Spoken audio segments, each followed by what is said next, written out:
ओम शांति। आज 3 जनवरी की मुरली है।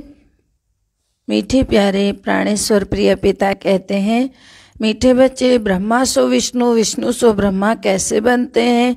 दोनों एक दो की नाभि से कब निकलते हैं? यह राज सिद्ध करके समझाओ। प्रश्न है, कौन सी गुप्त महीन बुद्धि वाले बच्चे ही समझ सकते हैं? कौन सी गुप्त बात महीन बुद्धि वाले बच्चे ही समझ सकते हैं? उत्तर है, हम सब की बड़ी माँ यह ब्रह्मा है, जिसके हम मुख वंशावली है। बड़ी गुप्त बात है। ब्रह्मा की बेटी है सरस्वती, तो वह है सबसे होशियार, गॉडेज ऑफ द नॉलेज। बाप ने ज्ञान का कलश माताओं पर रखा है, माता की लोरी गाई हुई है। वह सबको समझाए कि विश्व में शांति कैसे हो सकती है। बाबा कहते हैं कि माताओं की लोरी गाई हुई है, वह सबको समझाए कि विश्व में शांति कैसे हो सकती है। माताएं समझा सकती हैं। गीत है, भोलेनाथ से निराला कोई और नहीं। ओम शांति, ओम शांति।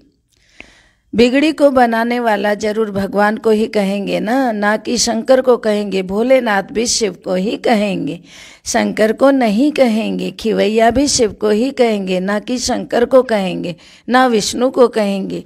खिवैया अथवा गॉड फादर कहने से बुद्धि निराकार तरफ चली जाती है। त्रिमूर्ति का चित्र तो नामी ग्रामी है। गवर्नमेंट का बाबा ने कहा जो कोड ऑफ आर्म्स है वह जानवरों का बना दिया है। क्या पहचान बनाई है? जानवरों की। कैसे? शेर दिखाया ना झंडे के बीच में, और रुपए पैसों में भी क्या दिखाया? शेर दिखाया। तो उस पर लिख दिया सत्यमेव जयते। अब जानवरों के साथ तो कोई अर्थ निकलता नहीं है ना। गवर्नमेंट के कोड ऑफ आर्म्स की मोहर होती है ना, जो भी बड़ी बड़ी राजधानियां हैं उन सब के कोड ऑफ आर्म्स होते हैं। तो भारत में त्रिमूर्ति मशहूर है, ब्रह्मा विष्णु शंकर। उसमें शिव का चित्र गुम कर दिया, क्योंकि उनकी नॉलेज ही नहीं है। गॉड फादर कहने से बुद्धि निराकार की तरफ चली जाएगी। ब्रह्मा विष्णु शंकर को गॉड फादर नहीं कहेंगे। गॉड फादर है आत्माओं का, तो वह ऊंचे ते ऊंचा ठहरा।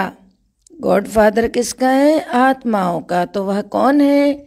वो शिव बाबा। वो ऊंचे ते ऊंचे, परे ते परे परम धाम में रहते हैं।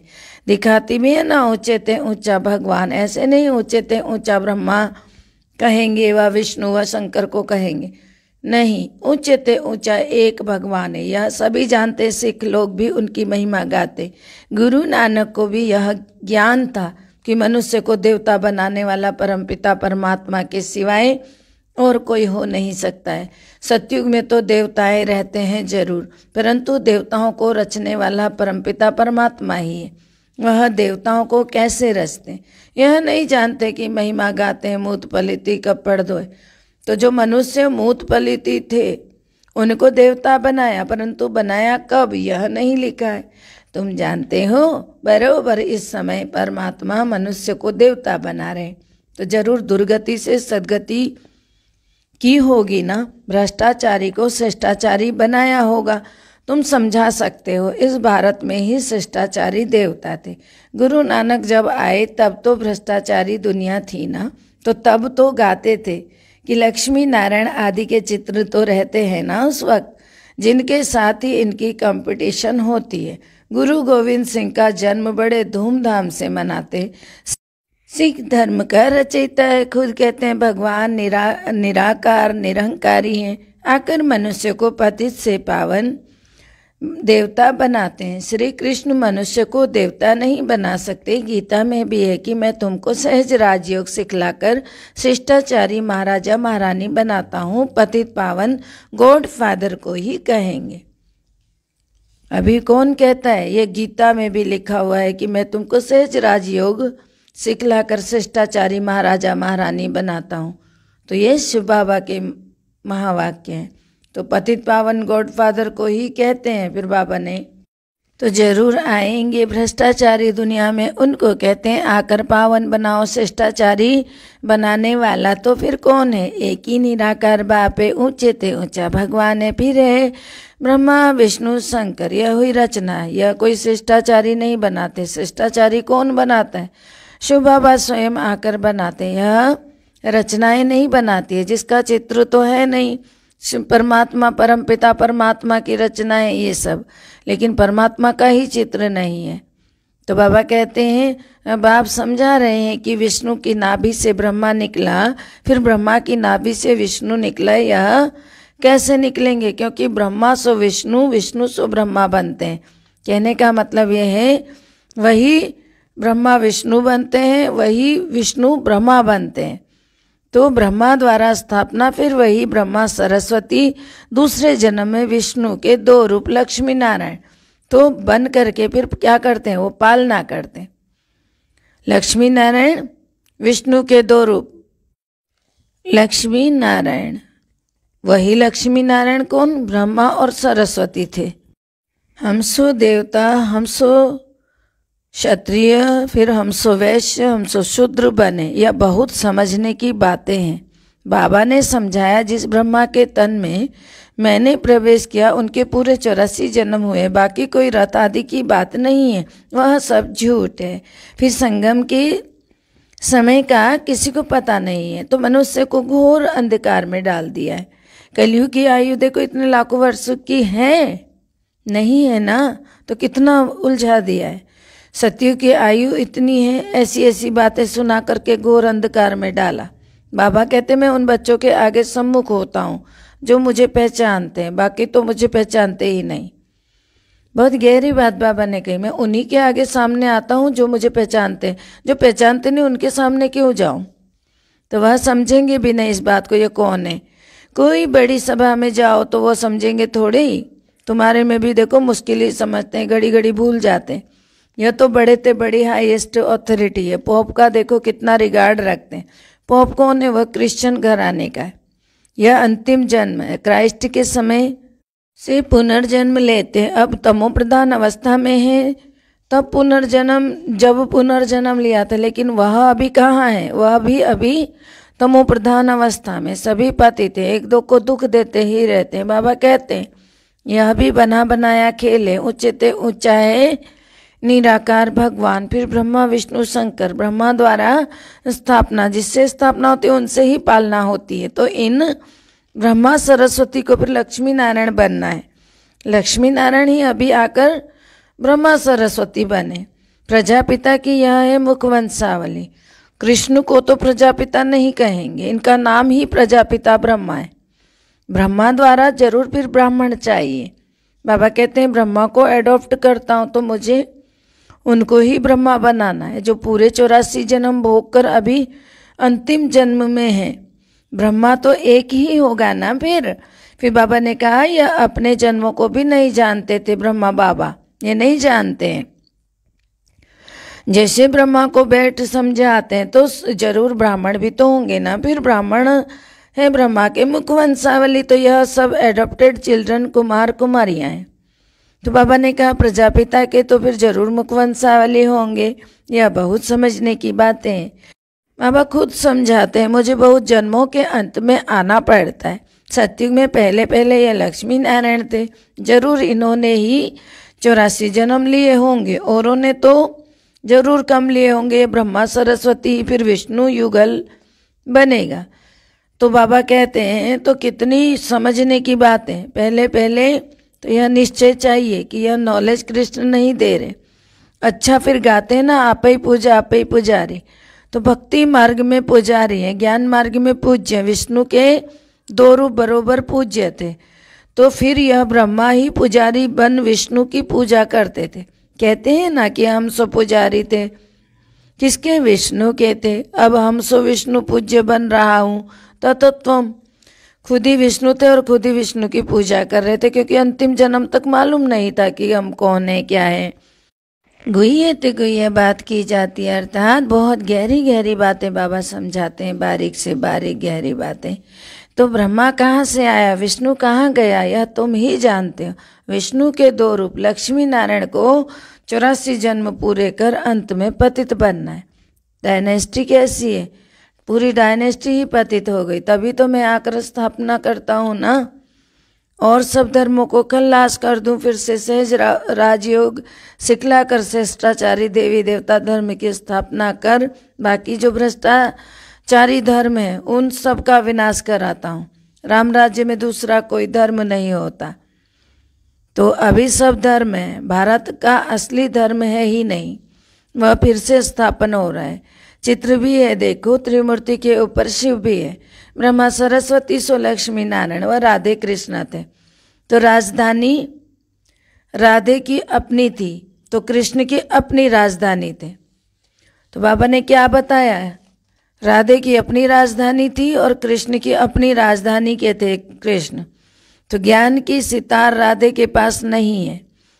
सरस्वती नॉलेज से भविष्य में राधे बनी। फिर सरस्वती को गॉडेज ऑफ नॉलेज कहते हैं, उनको जरूर बाप द्वारा नॉलेज मिली होगी। सरस्वती है ब्रह्मा की बेटी, प्रजापिता ब्रह्मा है तो जगत अम्बा भी चाहिए। वास्तव में यह सब क्या है कि गुप्त बात है।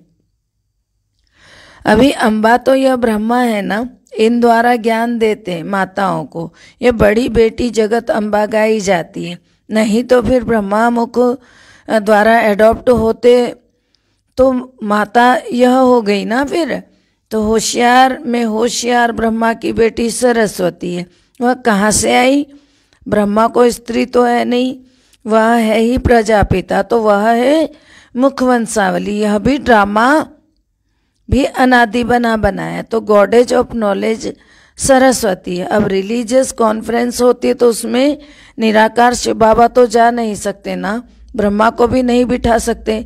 माता की महिमा है तो सभी धर्म वालों की हेड माता होनी चाहिए। सभी की माता जगत अम्बा बैठ लोरी दे। बच्चे पैदा होते हैं माँ द्वारा, जब अम्बा सबकी माता ठहरी तो सबको उनके आगे माथा झुकाना पड़े। माता समझा सकती है। यह भ्रष्टाचारी दुनिया शिष्टाचारी कैसे बने, वह इस भारत में शांति कैसे स्थापन हो। तो रावण राज्य में शांति हो ना सके, शांति कहाँ से मिलती है, यह माता ही समझा सकती है। तो माता को पता है कि कैसे शांति मिलेगी।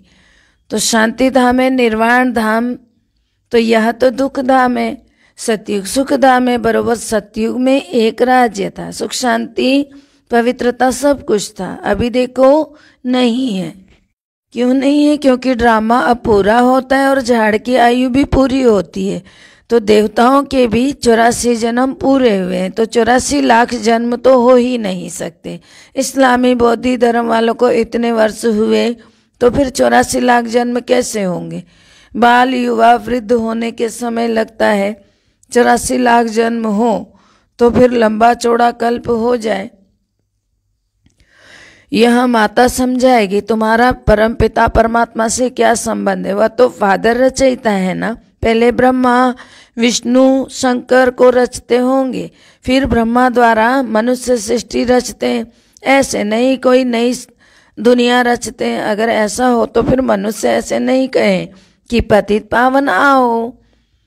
तो बाबा ने कहा इस समय सारी दुनिया पतित है, तब सभी के सभी क्या हो रखे, दुर्गति को पाए हुए याद करते रहते हैं, ओ गॉड फादर रहम करो हमको इन मायावी दुखों से छुड़ाओ। तो फिर दुख कैसे देंगे, दुख देने वाला तो जरूर और कोई है ना। तो भगवान से तो सुख मांगते हो ना, तो दुख कैसे दे सकता है।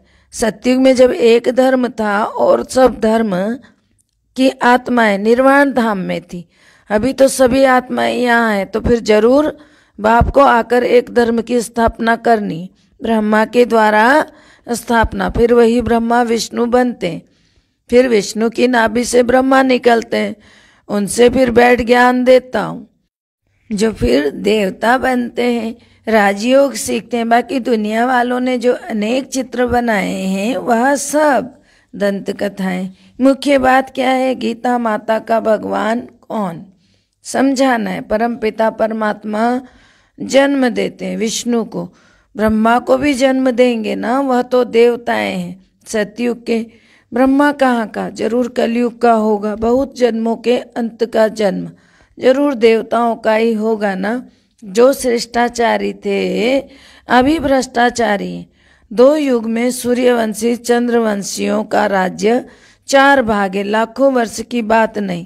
कहते हैं ना, क्राइस्ट से 3000 वर्ष पहले भारत स्वर्ग था। यह सब अच्छी तरह समझाना पड़े। बाबा कहते हैं यह सब एडॉप्टेड चिल्ड्रन है। विनाश सामने खड़ा है, भ्रष्टाचारी भारत को कोई मनुष्य श्रेष्ठाचारी नहीं बना सकता। बाबा ने समझाया है। तो जब देवताएं वहाँ मार्ग में जाते हैं तो फिर यह सन्यासी पवित्रता के बल से भारत को थमाते। इस समय तो सब पतित बन गए। नदी तो सागर से निकलती है, नदियों को पतित पावनी कह करके उसमें ज्ञान स्नान करते। अब नदियाँ तो सब जगह है, नदी कैसे पतित पावन हो सकती है? पतित पावन तो एक ही परमपिता परमात्मा है। यहाँ तो ज्ञान गंगाएं चाहिए जो मनुष्य को भ्रष्टाचारी से शिष्टाचारी बनाए, सहज राजयोग से। बाप कहते हैं मैं सर्वशक्तिवान हूँ, मेरे से योग लगाने से ही सर्व विकर्म विनाश होंगे। अच्छा, मीठे मीठे सिकिलदे बच्चों प्रति माता पिता बाप दादा का याद प्यार और गुड मॉर्निंग। रूहानी बाप की रूहानी बच्चों को नमस्ते। हम रूहानी बच्चों की रूहानी बाप दादा को दिल व जान से सिख व प्रेम से याद प्यार नमस्ते, good morning, diamond morning, Om Shanti. शुक्रिया प्यारे मीठे बाबा, शुक्रिया। धारणा के लिए मुख्य सार है, सबसे बड़े ते बड़ी हाईएस्ट ऑथोरिटी बाप है, उसे यथार्थ रूप से पहचान कर रिगार्ड रखना है, उनकी श्रीमत पर पूरा पूरा चलना है। दूसरा है, बाप ने ज्ञान का कलश माताओं को दिया है, उन्हें आगे रखना है। मीठे प्यारे बाबा का वरदान है, सब कुछ बाप के हवाले कर डबल लाइट रहने वाले बाप समान न्यारे प्यारे भावा। सब कुछ बाप के हवाले कर डबल लाइट रहने वाले बाप समान न्यारे प्यारे भावा। डबल लाइट का अर्थ है सब कुछ बाप के हवाले करना। तन भी मेरा नहीं, ये तन सेवा अर्थ बाप ने दिया है। आपका तो वायदा है ना कि तन मन धन सब तेरा। जब तन ही अपना नहीं तो बाकी क्या रहा? तो सदा कमल पुष्प समान का दृष्टांत स्मृति में रहे कि मैं कमल पुष्प समान न्यारा और प्यारा हूँ। ऐसे न्यारे रहने वालों को परमात्मा प्यार का अधिकार मिल जाता है। स्लोगन है, मर्यादाओं की लकीर के अंदर रहने वाले ही मर्यादा पुरुषोत्तम है। मर्यादाओं की लकीर के अंदर रहने वाले ही मर्यादा पुरुषोत्तम है। आगे बाबा ने दिया है, कल का अटेंशन है, कल का योग है, लवलीन स्थिति का अनुभव करो। आपके नयनों में और मुख के हर बोल में बाप समाया हुआ हो तो आपके शक्तिशाली स्वरूप द्वारा सर्वशक्तिवान नजर आए। जैसे आदि स्थापना में ब्रह्मा रूप में श्री कृष्ण दिखाई देता था, ऐसे अभी आप बच्चों द्वारा सर्वशक्तिवान दिखाई दे। तो यह अपने अंदर क्वालिटी लानी है और योग इसी तरह का लगाना है कि आप में ही बाप दिखाई दे जाए। बाबा ने कहा ओम शांति। सर्व का भला हो, सब सुख पाए, सब परमात्मा से जुड़ जाएं। सर्व का भला हो, सब सुख पाए, सब परमात्मा से जुड़ जाएं। सब का भला हो, सब सुख पाएं, सब परमात्मा से जुड़ जाएं। सबकी मनोकामनाएं पूर्ण हो जाएं। ओम शांति।